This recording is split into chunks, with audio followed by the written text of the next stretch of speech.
जैसा कि हम इससे पूर्व के लेक्चर में लीनियर डिफरेंशियल इक्वेशन के बारे में भली भांति पढ़ चुके हैं, उसको अच्छे से जान चुके हैं।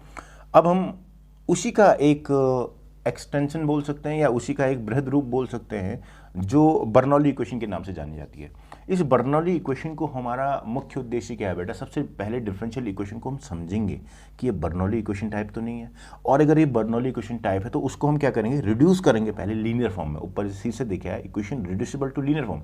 सबसे पहले हम उसको रिड्यूस करेंगे लीनियर फॉर्म में। अब रिड्यूस कैसे करेंगे ये थोड़ा मज़ेदार बन जाता है। उसके बाद जैसे ही लीनियर फॉर्म में रिड्यूस कर दिया प्यारे बच्चों, उसके बाद तो आपसे बेहतर सॉल्यूशन निकालना कौन जानता है। उसके बाद तो आपने जैसे पूर्व में सीख रखा है कि इसका सॉल्व कैसे करते हैं, इसके इंटीग्रेटिंग फैक्टर निकाले कैसे सॉल्व करते हैं, वो आप इसमें अप्लाई कर लोगे। लेकिन अभी फ़िलहाल हमें करना है कि इसको लीनियर फॉर्म में कैसे कन्वर्ट किया जाए। तो सबसे पहले ध्यान से देखना बेटा, D Y upon D X plus P Y बराबर क्यू वाई की पावर एन है। चूंकि मैंने आपसे बोला था पी और क्यू सिर्फ वाई के फंक्शन होने चाहिए, इधर वाले एक्स के फंक्शन होने चाहिए, पूरा राइट साइड में भी ये, तभी जाके लीनियर बनेगा। लेकिन यहाँ पर वाई की पावर एन है, तो वाई की पावर एन को मुझे हटाना पड़ेगा, और हटाने का एक ही अर्थ बनता है यहाँ पे कि वाई की एन से यहाँ डिवाइड करना पड़ेगा। तो dividing both side by Y की पावर एन, तो ये जाएगा 1 वाई की power N D Y upon D X, और प्यारे बच्चों ये हो जाएगा 1 अपॉन वाई की power N minus 1। Okay, P बराबर क्यू। अब मैं क्या करूंगा, देखो यहां पर भी मैंने आपसे बोला था p इंटू वाई होना चाहिए था, लेकिन ये 1 अपॉन वाई की पावर n माइनस 1 आ गया, तो ये भी गलत है। तो इसका मतलब मुझे इसको भी हटाना पड़ेगा, और इसको मैं एक नया वेरिएबल दूंगा, इसका नाम है 1 अपॉन वाई की पावर n माइनस 1 को मैंने v मान लिया बेटा। तो जब इसका डेरिवेटिव करोगे ना, तो इसका डेरिवेटिव पता है क्या आने वाला है? इसका जो डेरिवेटिव आएगा, देखो y की power minus n minus 1 D by D X बराबर डी वी। जब इसका डेरिवेटिव करोगे आप तो माइनस एन माइनस 1 वाई की पावर माइनस एन माइनस 1 और फिर माइनस 1 हो जाएगा। इतनी बात समझ में आई? बराबर D Y upon D X बराबर D V upon D X हो जाएगा। तो प्यारे बच्चों ये आ जाएगा माइनस एन माइनस 1 वाई की power minus 1 D Y upon D X बराबर D V upon D X. अब जरा इसको ध्यान से देखना। हाँ, एक काम और करते हैं, यहाँ से y की पावर माइनस एन को 1 अपॉन वाई की पावर एन लिख लो बच्चों, D Y upon D X बराबर, इसको नीचे भेजता हूँ यहाँ 1 अपॉन एन माइनस 1 माइनस का और D V upon D X आ गया। कोई समस्या यहाँ तक किसी को? नहीं। तो अब मैं क्या कर रहा हूँ, 1 अपॉन वाई की power N D Y upon D X की जगह इसको रख लेता हूँ। इसको रखूँगा तो क्या आएगा बताओ जरा, क्या आएगा? So equation 1 can be written as, इसको इक्वेशन 1 मान लेता हूँ। So equation 1 can be written as, कैसे लिखेंगे प्यारे बच्चों? देखना, हाँ ये हो जाएगा, इसको मैं n माइनस 1 की जगह 1 माइनस एन कर लेता हूँ। हाँ, 1 minus N D V upon D X plus 1 upon Y की पावर n माइनस 1 को तो आपने v माना है, तो ये पी वी हो जाएगा और बराबर q। इस 1 माइनस एन से यहाँ मल्टीप्लाई करो तो ये जाएगा D V upon D X plus 1 minus N P V बराबर q। अब जरा इस पर हम चर्चा करते हैं कि जो हमारी इक्वेशन आई थी बच्चों, यहीं पर लिख दें, ये इक्वेशन ये आई थी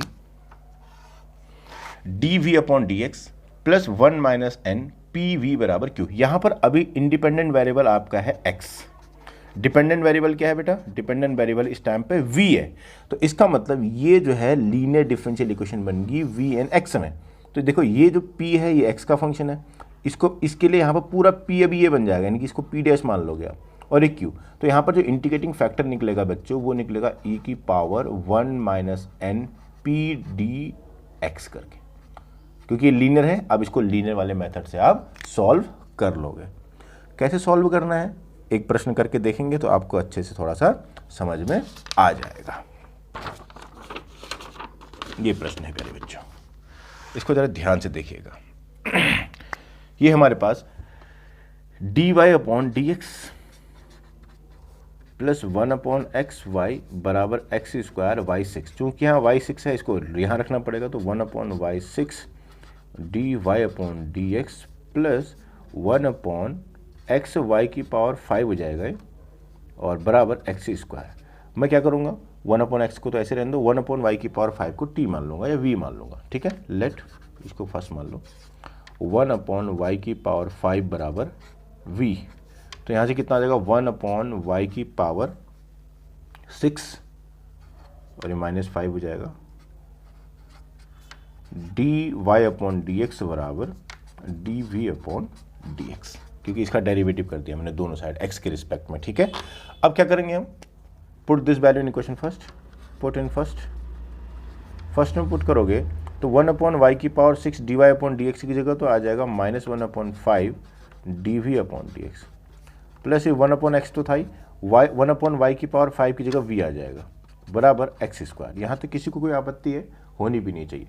तो एक काम करते हैं इसको और आसान बनाते हैं, तो ये जगह dv/dx और ये माइनस यहाँ चला जाएगा और 5 भी मल्टीप्लाई हो जाएगा, 5/xv हो गया बच्चा, और ये यहाँ भी जाके माइनस का 5 से मल्टीप्लाई करके 5x² हो गया। Equation number 2, this differential equation is linear. Okay, यहाँ पर क्या लिखोगे, दिस इज लीनियर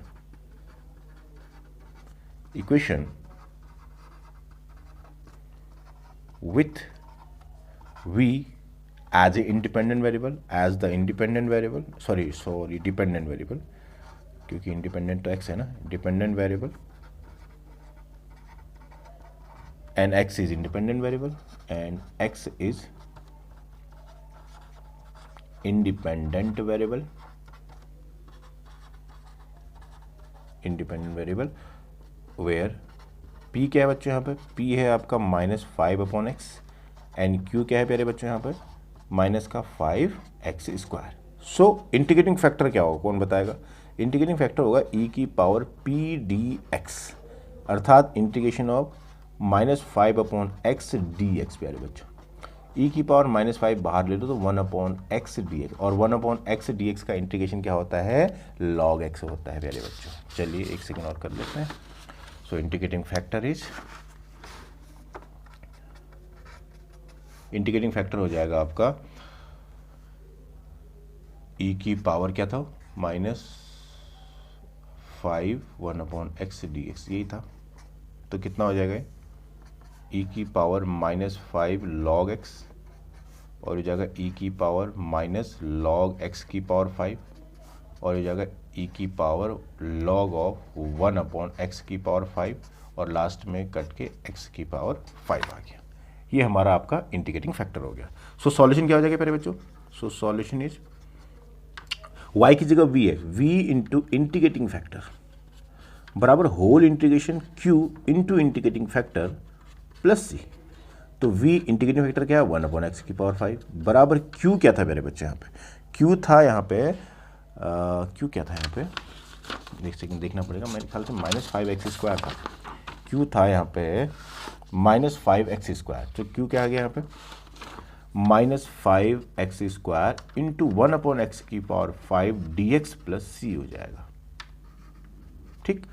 तो v इंटू 1/x की पावर 5 बराबर, माइनस बाहर ले लो, 5 ये हो जाएगा 1/x³